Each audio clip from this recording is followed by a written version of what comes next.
Let's start. চলো আজ বানাই নিমকি চিকেন চাট। খুব সাধারণ কয়েকটা জিনিস দিয়েই আজকে আমরা নিমকি চাট বানাবো উইথ চিকেন।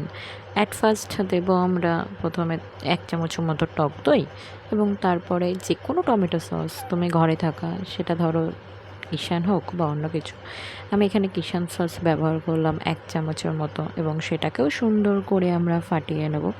এবং যদি তোমাদের ঘরে থাকে মিওনিজ, তোমরা মিওনিজ দিতে পারো, আর না দিলে স্কিপ করে যেতে পারো, বাট আমার কাছে ছিল তাই আমি মিওনিজটা দিলাম।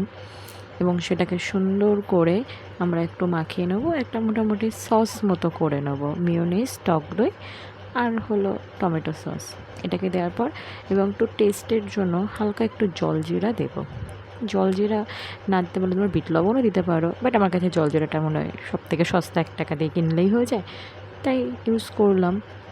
এবং এটাকে সব কটা সুন্দর করে ফাটিয়ে নেওয়ার পর, সাধারণত দেখো আমরা চিকেন চাটে সাধারণত পেঁয়াজটা খেতেই ভালো লাগে, শসা না দিলেও হয়, বাট তোমাদের ঘরে থাকলে দিও, আমার কাছে ছিল না তাই আমি শুধু পেঁয়াজটাই দিয়েছি।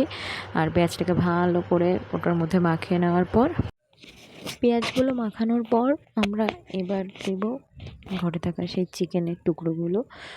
সেগুলো ভালো করে ছাড়িয়ে, সেই চিকেনের হাড় ছাড়া সেই চিকেন টুকরোগুলো ভালো করে দেব এবং সুন্দর করে এটার সাথে ওটা মাখিয়ে নেব, যাতে চিকেনের মধ্যে সে পুরো সসটা ঢুকে যায়। এবং তারপরে দেবো তার ভিতর সেদ্ধ করা আলুগুলো, এবং আলুগুলো দিয়েও সুন্দর করে মাখিয়ে নেব। এবং মাখিয়ে নেওয়ার পর তারপরে দেব নিমকিগুলো। তোমাদের ঘরে যেরকমই সাইজের নিমকি হোক না কেন তোমরা সেগুলো দিতে পারো। সেগুলো মাখানোর পর সুন্দর করে আমাদের রেডি হয়ে যাবে নিমকি চাট। এরপরে দেবো আমরা এর ভিতরে একটু উপর থেকে ছড়িয়ে দেবো জলজিরা, এবং জলজিরা দিলেই আমাদের রেডি নিমকি চাট। আমি একটুখানি গুঁড়ো গুঁড়ো গুঁড়ো করে দিচ্ছিলাম।